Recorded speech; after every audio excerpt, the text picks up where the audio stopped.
নমস্কার বন্ধুরা, বাংলার ইনভেস্টর ইউটিউব চ্যানেলে আপনাদের সবাইকে স্বাগত জানাই। চ্যানেলে প্রথমবার এসে থাকলে চ্যানেলটা অবশ্যই সাবস্ক্রাইব করে রাখবেন। তো বন্ধুরা, অনেকদিন পর মার্কেটে আজকে একটা ভালো পরিমাণে র্যালি দেখতে পাওয়া গেছে। যদি ওপেনিং দেখেন, দেখতে পাচ্ছেন আজকে ওপেন কত হয়েছিল, এই 23,984 ওপেন হয়েছিল এবং তারপরে 24,000-এর ওপরেও কিছুক্ষণের জন্য উঠেছিল। তারপরে মোটামুটি একই রেঞ্জের মধ্যে ঘোরাফেরা করেছে, কিছুটা নিচের দিকেই পড়েছে। তবুও যদি দেখেন, টোটাল আজকে 231 পয়েন্টের কাছাকাছি তেজি এই নিফটি ফিফটিতে দেখতে পাওয়া গেছে। প্রায় 1%-এর কাছাকাছি নিফটি ফিফটি বেড়েছে। তো এই নিফটি ফিফটি বাড়ার কারণটা কি? প্রথমত, এই ডোনাল্ড ট্রাম্প মানে এই আমেরিকার সঙ্গে ইসরায়েল, এদের একটা ভালো সম্পর্ক রয়েছে। কিন্তু এই ইরানের সঙ্গে যখন ডোনাল্ড ট্রাম্প একটা ডিল করার জন্য কথা বলছিলেন, সেই সময় কিন্তু এই ইসরায়েল ইরানের যে বন্ধু দেশ রয়েছে লেবানন, সেখানে অ্যাটাক করেছে।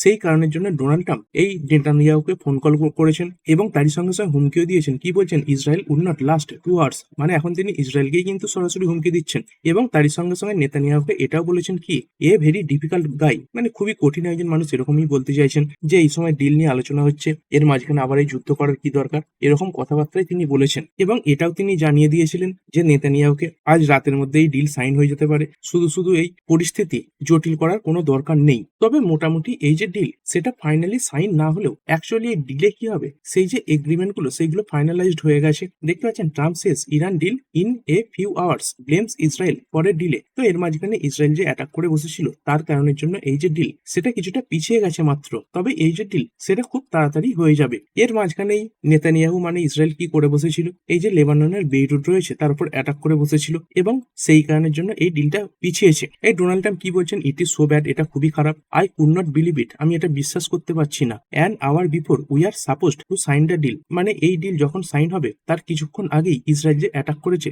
সেটার ব্যাপারে কিন্তু তিনি বিরক্তি প্রকাশ করেছেন। তো এই ডিলে কি কি হবে সেগুলো তো ফাইনালাইজড হয়ে গেছে। কবে এই ডিল অ্যাকচুয়ালি সাইন হবে দেখতে পাচ্ছেন, Iran US deal to be signed on 19th June after G7 summit. তো এই G7 যে সামিট, সেটা আজকের দিনেই শুরু হয়ে গেছে। যেহেতু এই ডিল কিছুটা পিছিয়ে গেল এই ইসরায়েল অ্যাটাক করেছিল বলে, সেই কারণের জন্য এই G7 মিটিং শেষ হওয়ার পরেই এই যে ডিল, সেটা সাইন হয়ে যাবে। দেখতে পাচ্ছেন এই 19শে জুন অর্থাৎ শুক্রবার দিন এই ডিল সাইন হবে। এর আগে কি হয়েছিল, এই যে হেজবোল্লাহ গ্রুপটা রয়েছে, এই লেবাননের যে হেজবোল্লাহ রয়েছে, তারাও এই ইসরায়েলের উপর কিছু ড্রোন এবং রকেটের মাধ্যমে অ্যাটাক করেছিল এবং সেটার বদলা নিতেই এই ইসরায়েল তারা কি করেছিল, এই যে বেইরুটের হেজবোল্লাহ গ্রুপ রয়েছে তাদের উপর টার্গেট করেছিল। এই কারণের জন্য ডিলটা কিছুটা পিছিয়েছে। তো এই ডিল হলে কি হবে দেখতে পাচ্ছেন, Iran two immediately open Hormuz, মানে স্টেট অফ হরমুজ এটা ইমিডিয়েটলি ওপেন করে দেবে। এবং তারই সঙ্গে সঙ্গে আমেরিকা তারা কি করছে, এই যে নাভাল ব্লকেট করে রেখে দিয়েছিল, এই ইরানের পোর্ট থেকে কোনো জাহাজকে বেরোতে দিচ্ছিল না, কোনো জাহাজকে ঢুকতে দিচ্ছিল না। তো সেই যে ব্লকেট, সেটাকেও এই ইউএস সরিয়ে নেবে। তো দেখতে পাচ্ছেন এই যে ড্রাফট ডিল, সেটা কিন্তু ইতিমধ্যে রেডি হয়ে গেছে, শুধু সাইন করাটা বাকি রয়েছে। এবং এই সঙ্গে সঙ্গে দেখতে পাচ্ছেন এই যে জার্মানি রয়েছে, ইতালি রয়েছে, ফ্রান্স রয়েছে, ইউকে রয়েছে, এরাও কি বলছে, এরাও কিন্তু পজিটিভ কথাবার্তাই বলছে। Sanctions on Iran could be lifted if conditions are met, যদি এদের কন্ডিশন গুলো ফুলফিল হয়ে যায়, তাহলে এই দেশগুলো যে ইরানের উপর বিভিন্ন স্যাংশন লাগিয়ে রেখে দিয়েছে, সেই স্যাংশন গুলো তারা তুলে নেবে। মূলত এদের কি দাবি রয়েছে, যে ইরান এরকম একটা কথা দিয়ে দিক, তারা বর্তমানে এই নিউক্লিয়ার নিয়ে কোনো রকম এক্সপেরিমেন্ট চালাবে না, নিউক্লিয়ার যে অস্ত্র রয়েছে সেগুলো তৈরি করবে না। তো এরকমটা যদি এই ডিল সাইন হয়ে যায়, তাহলে কিন্তু এই জার্মানি, ইটালি, ফ্রান্স, ইউকে এরাও এই ইরানের উপর কোনো প্রকার স্যাংশন রাখবে না। তো এটাও পজিটিভ ব্যাপার হবে। তবে এই সবকিছু দেখতে পাচ্ছেন একদিনে তো হবে না, সেই কারণের জন্য দেখতে পাচ্ছেন এই 7 দিনের যে টাইম সেটা দেওয়া হয়েছে, এটা 7 দিনের একটা যুদ্ধবিরতি বলতে পারেন। তো এরই মাঝখানে এই জিনিসগুলো হবে, এই যে স্টেট অফ হরমুজ এটা ওপেন করা হবে, এই যে নাভাল ব্লকেট সেগুলো সরানো হবে, এই যে স্যাংশন রিলিফ এগুলো দেওয়া হবে এবং তারই সঙ্গে সঙ্গে এই নিউক্লিয়ার নিয়ে কথাবার্তাও কিন্তু চলবে। তো এই পরবর্তী 60 দিন এটা কিন্তু খুবই গুরুত্বপূর্ণ। আর এই ডিল কোথায় সাইন হবে দেখতে পাচ্ছেন, এই ডিল কিন্তু পাকিস্তানে সাইন হচ্ছে না। এই ইউএস এবং ইরানের মধ্যে যে পিস ডিল, এটাই সুইজারল্যান্ডে সাইন হবে। তো পাকিস্তানের প্রধানমন্ত্রী PM শাহবাজ তিনি এই কথা বলেছেন। তবে ডিলে একটা জিনিস কিছুটা নেগেটিভ আসছে, সেটা কি, এই আমেরিকা একদম শেষ মুহূর্তে এই ব্যাপারে রাজি হয়েছে যে ইরান এবং ওমান এরা দুজনে মিলে এই যে স্টেট অফ হরমুজ এটা দিয়ে জাহাজ পাস করতে গেলে কিছু কিছু যে চার্জ নেবে বলেছিল, সেটা নিতে পারে। Iran Oman will charge fees for Hormuz transit. তো দেখতে হবে অ্যাকচুয়ালি এই ব্যাপারটার কি ফাইনাল আউটকাম সামনে আসে। কারণ এর আগে আমেরিকা বারবারই বলছিল এই ইরান কোনো প্রকার টোল ট্যাক্স নিতে পারবে না, তার সঙ্গে সঙ্গে বিভিন্ন দেশও কিন্তু এটার বিরোধিতা করবে। তবে যেহেতু দেখতে পাচ্ছেন মোটামুটি 7 দিনের একটা ট্রুজ ডিল সাইন হওয়ার তাড়াতাড়ি সম্ভাবনা সম্ভাবনা রয়েছে 19 তারিখে এই ডিল সাইন হয়ে যাবে। এর কারণেই মার্কেট ভালো পারফর্ম করেছে এবং এই ঘোষণা সামনে আসার পরেই এই যে ক্রুড অয়েল রয়েছে এখানে যদি দেখেন বড় একটা পতন দেখতে পাওয়া গেছে। এই ব্রেন্ট ক্রুড দেখতে পাচ্ছেন এই 83-র কাছাকাছি চলে এসেছে, আজকে 5% পড়া, এবং WTI ক্রুড এটাও দেখতে পাচ্ছেন 5%-এর ওপরেই পড়া রয়েছে। তো এই আমাদের ক্রুড অয়েল নিয়ে সব থেকে বেশি চিন্তা ছিল, এটাই কিন্তু আস্তে আস্তে নিচের দিকে নামছে। তো এই যুদ্ধ পূর্ববর্তী সময়ে এই যে ক্রুড অয়েল গুলো এগুলো প্রায় এই রেঞ্জেই ছিল, তারই কাছাকাছি চলে এসেছে। যখন এই ডিল ফাইনালাইজড হয়ে যাবে, মানে 19 তারিখে যদি এই ডিল ফাইনালাইজড হয়ে যায়, তাহলে ক্রুড অয়েলে আরো বড় পতন আসবে, মোটামুটি 70-এর রেঞ্জে কিন্তু চলে যেতে পারে। তবে এর আগে বারবার দেখেছেন একটা ডিল ফাইনালাইজড হয়ে গেছে, এরকম রিপোর্ট সামনে এসেছে, এরকম কথাবার্তা বলেছে, তারপরে আবার এই দুটো দেশ একে অপরের সঙ্গে এই যুদ্ধে মেতে গেছে। তো অ্যাকচুয়ালি দেখতে হবে এই শুক্রবারের মধ্যে কোনো প্রকার নতুন অ্যাটাক হয় কিনা, কারণ ইসরায়েল কোনোভাবেই চাইবে না এই যে ডিল সেটা সাইন হয়ে যাক।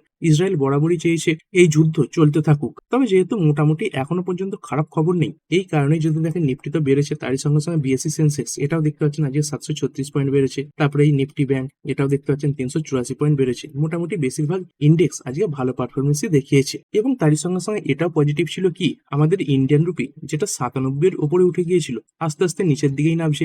আজকের ওপেনিংটা দেখতে পাচ্ছেন এই 95-এর উপরে হয়েছিল, সেখান থেকে আস্তে আস্তে পড়তে পড়তে বর্তমানে 94.5 ট্রেড করছে। তো এটাও আমাদের মার্কেটের জন্য ভালোই সংকেত। এরপরে চলুন বিভিন্ন ইন্ডেক্স গুলো দেখে নিই। নিফটি 50 এটাতে 1%-এর কাছাকাছি বেড়েছে। এরপরে নিফটি নেক্সট 50 এটা প্রায় 2.5% বাড়া। তারপরে নিফটি ব্যাংক 0.68% বেড়েছে। ফাইন্যান্সিয়াল সার্ভিস এটা বেড়েছে 1.28%। তারপরে মিড ক্যাপ সিলেক্ট 1.27% বাড়া। তারপরে 100, 200, 500 দেখতে পাচ্ছেন সব প্রায় 1.25%-এর কাছাকাছি বেড়েছে। মিড ক্যাপ 50, মিড ক্যাপ 100 এইগুলো প্রায় সেম বাড়া। এবং যদি স্মল ক্যাপের কথা বলি, স্মল ক্যাপ 100 বেড়েছে 1.11% এবং এই স্মল ক্যাপ 50 এটা 1%-এর কাছাকাছি বেড়েছে। মোটামুটি দেখতে পাচ্ছেন সব যে ইন্ডেক্স গুলো এগুলো সবুজেই বন্ধ হয়েছে। যত নিচে যাবেন বেশিরভাগই সবুজই দেখতে পাবেন। এবং ওভারঅল যে মার্কেট ব্রেথ এটাও আজকে পজিটিভ। এই এনএসসি তে 3453 খানা স্টক ট্রেড হয়েছে, তাদের মধ্যে পড়েছে কতগুলো শেয়ার, 830 খানা শেয়ার পড়েছে। এবং বাড়া শেয়ারের সংখ্যা কতগুলো, এই 2510 খানা, মানে একখানা পড়া শেয়ারের সামনে প্রায় 3 খানা কিন্তু বাড়া শেয়ার ছিল। আর এরপরে জন্য সেক্টর গুলো দেখে নিই। নিফটি অটো 2.5%-এর উপরে বাড়া। ফাইন্যান্সিয়াল সার্ভিস 1.39% বেড়েছে। এফএমসিজি বেড়েছে 0.44%। আইটি এটা 1% বাড়া। মিডিয়া কিছুটা খারাপ পারফর্ম করেছে, 0.14% পড়েছে। মেটাল প্রায় 2% আপ। ফার্মা পড়ে গেছে 0.66%। পিএসইউ ব্যাংক 0.62% বাড়া। প্রাইভেট ব্যাংক বেড়েছে 0.59%। এবং আজকে টপ পারফর্মার হচ্ছে নিফটি রিয়ালিটি, 4%-এর কাছাকাছি বেড়েছে। আর এগুলো তো গেল ইন্ডিয়ান মার্কেট। এবার চলুন বিদেশি যে মার্কেট সেগুলো দেখে নিই। যেমনটা দেখতে পাচ্ছেন ডাও জোন্সের যে ফিউচার্স রয়েছে খুবই ভালো ট্রেড করছে, 1%-এর উপরে বাড়া রয়েছে।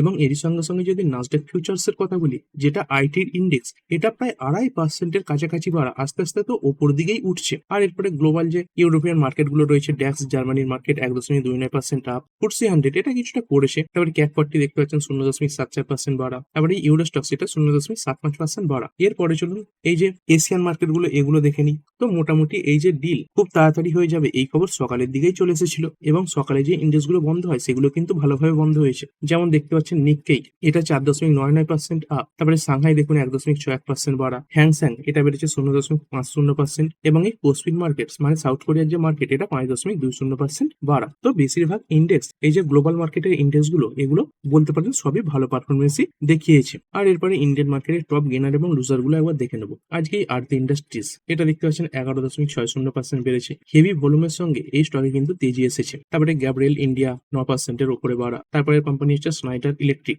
এটা তো আজকে 10%-এর আপার সার্কিটই লাগিয়ে দিয়েছে। তারপরে টিবিও টেক প্রায় 6% আপ। এরপরে এইচডিবি ফাইন্যান্সিয়াল সার্ভিস 8.10% বেড়েছে। তারপরে লীলা প্যালেস হোটেলস 6.79% আপ। কল্যাণ জুয়েলার্স এটা প্রায় 11%-এর কাছাকাছি বাড়া। তারপরে ফোর্স মোটরস এটা 3.17% আপ। আর এরপরে লুজার গুলো দেখে নেবো। তো এই লুজার লিস্টে অনেক শেয়ার ছিল, যেমন এই অরবিন্দ ফার্মা দেখতে পাচ্ছেন 4.71% ডাউন। তারপরে জি এন্টারটেনমেন্ট এটা 4.17% পড়েছে। তারপরে এই অ্যাস্টার ডিএম 3.5%-এর উপরে পড়া। তারপরে জি ভান্ডবা পড়েছে 2.43%। ডেটা প্যাটার্ন এটা 2.22% ডাউন হয়েছে। তারপরে অজন্তা ফার্মা পড়েছে 2.65%। তারপরে এই দীপক ফার্টিলাইজার্স এটা 2.68% পড়েছে। এরপরে আরো কিছু নিউজ কভার করব। যদি কথা বলি বেদান্ত এই শেয়ারটার ব্যাপারে, তো এই বেদান্ত এই শেয়ারটা ডিমার্জ হবে এরকম খবর তো আমরা শুনেইছিলাম। তো আজকের দিনে সেই যে ডিমার্জ এন্টিটি গুলো সেগুলো মার্কেটে লিস্ট হয়ে গেছে। তো এক এক করে দেখে নেবো কিভাবে ডিমার্জার হলো, কোন কোন শেয়ার লিস্ট হলো এবং এই ডিমার্জারে লাভ হলো নাকি ক্ষতি হলো। তো এক এক করে শেয়ারগুলো দেখে নেবো। প্রথমে যদি কথা বলি বেদান্ত অ্যালুমিনিয়াম, এটা দেখতে পাচ্ছেন এই 500 টাকায় বন্ধ হয়েছে আজকে। লিস্ট কত হয়েছিল? 522 কাছাকাছি লিস্ট হয়েছিল। তারপরে আরো একটা শেয়ার লিস্ট হয়েছে, সেটা হচ্ছে বেদান্তের অয়েল অ্যান্ড গ্যাসের যে বিজনেস, এই যে বেদান্ত অয়েল অ্যান্ড গ্যাস, এটা দেখতে পাচ্ছেন এই 36 টাকার কাছাকাছি বন্ধ হয়েছে। তারপরে আরেকটা কোম্পানি বেদান্ত পাওয়ার, এটাই 40 টাকার কাছাকাছি বন্ধ হয়েছে। তারপরের যে কোম্পানি সেটা হচ্ছে বেদান্ত আয়রন অ্যান্ড স্টিল, এটা দেখতে পাচ্ছেন 21 টাকার কাছে বন্ধ হয়েছে। এবং আরো একটা কোম্পানি যেটা হচ্ছে অ্যাকচুয়াল বেদান্ত ছিল, তো সেই যে শেয়ারটা, এটা দেখতে পাচ্ছেন এই 302 এ বন্ধ হয়েছে। তো মোটামুটি যদি এই 5টা শেয়ারের টোটাল ভ্যালু দেখি, মানে যেভাবে ওপেনিং হয়েছিল, তো কত ভ্যালুতে ওপেন হয়েছিল এই টোটাল 5টা শেয়ারের যে যোগ, সেটা দেখতে পাচ্ছেন এই 930 এর কাছাকাছি ওপেন হয়েছিল। এবং এই ডিমার্জের আগে এই বেদান্তের শেয়ারটা কত টাকায় ট্রেড করছিল, তো মোটামুটি যদি কিছুদিন আগেকার প্রাইস দেখি, এই এপ্রিলের 29 তারিখের প্রাইস দেখতে পাচ্ছেন এই সময় এই 773 টাকার কাছাকাছি ট্রেড করছিল। তো সেই হিসেবে যদি দেখেন প্রায় 150 টাকার কাছাকাছি বেশি ভ্যালুতে এই সব শেয়ারগুলো লিস্ট হয়ে গেছে। তো এদিক থেকে কিছুটা পজিটিভ লিস্টিংই হয়েছে। তো যারা অ্যাকচুয়ালি এই বেদান্তের শেয়ারটা হোল্ড করে রেখেছিল, এই ডিমার্জারের আগে পর্যন্ত হোল্ড করেছিল, তাদের কিন্তু কিছু টাকা লাভই হয়েছে। আর চলুন ভিডিও শেষে এই নিফটি একবার দেখে নেবো। এই নিফটির মধ্যে আজকে 34টা কোম্পানি সবুজে বন্ধ হয়েছে এবং 16টা কোম্পানি লাল নিশানে বন্ধ হয়েছে। আর এদের মধ্যে কোনগুলো সব থেকে ভালো এবং সব থেকে খারাপ পারফর্ম করলো, তো ভালোর দিকে দেখতে পাচ্ছেন ট্রেন্ড রয়েছে। টাটা গ্রুপের কোম্পানি 5.31% আপ, তারপরে এইচডিএফসি লাইফ 4.72% বেড়েছে, শ্রীরাম ফাইন্যান্স বেড়েছে 4.61%, আইচার মোটর এটা 4.47% বাড়া, এবং এই ইন্ডিগো বেড়েছে 3.80%। আর পড়েছে কোনগুলো, পড়া শেয়ারের দিকে এনটিপিসি রয়েছে 1.58% ডাউন হয়েছে, বাজাজ অটো 1.26% পড়েছে, ওএনজিসি পড়ে গেছে 1.12%, তারপরে আইসিআইসিআই ব্যাংক এটা 0.95% পড়া,